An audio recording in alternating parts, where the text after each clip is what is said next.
Hey guys, hope you're all doing well. I am on the mend. I think hopefully by tomorrow I'll be fully healed. But just wanted to do a video because recently I bid and won an item from REA in their September auction. So they have a summer and they have a fall major catalog auctions, but then they have these monthly auctions that they run most other months of the year. And these auctions are really great because all items start at a $10 minimum bid, which is really cool, no matter what the item is. So you can bid, and no matter what it is, you can kind of feel like you're a part of bidding on an item, which is cool. But also, there is a chance with putting my coffee down.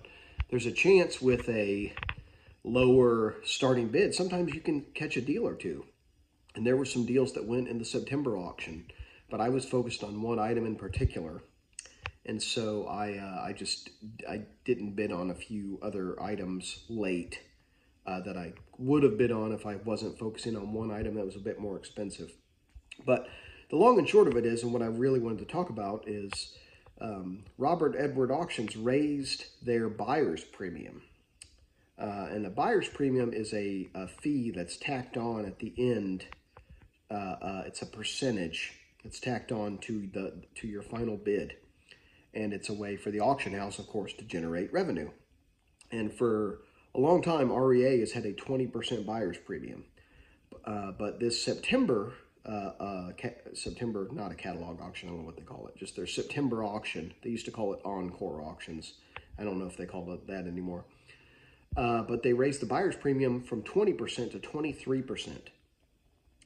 And stuff like this always rubs me the wrong way. Yes, obviously there are benefits to bidding with major auction houses because you get a shot at items that you wouldn't otherwise have access to bid on. These major auction houses, there's a reason they have displays at the National, right? Because they have incredible stuff that they put up for auction.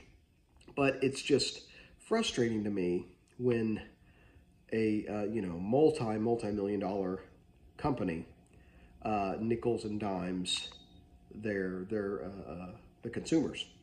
And I understand how capitalism works. I understand that I have the right to not bid on their stuff if I find this 3% increase so offensive. But I'm not upset, but I am slightly annoyed. And of course, they kind of bury it in the fine print. They're not advertising on their homepage, hey, we've raised the buyer's premium from 20 to 23%. And that's one reason I am telling you, because if you bid with them, you're going to see, and if you're bidding on an expensive item, an increase from 20% to 23% is huge.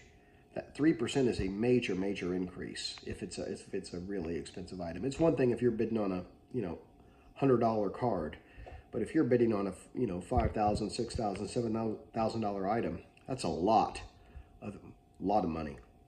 And so just something to be aware of with REA.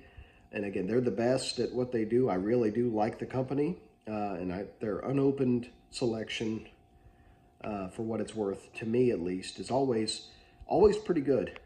Sometimes disappointing. Sometimes it's not quite as much as you would want.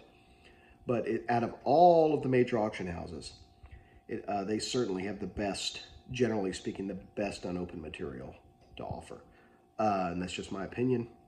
But I do enjoy bidding with them. And, I know some of the people there. I've had Calvin Arnold on my channel, the consignment director.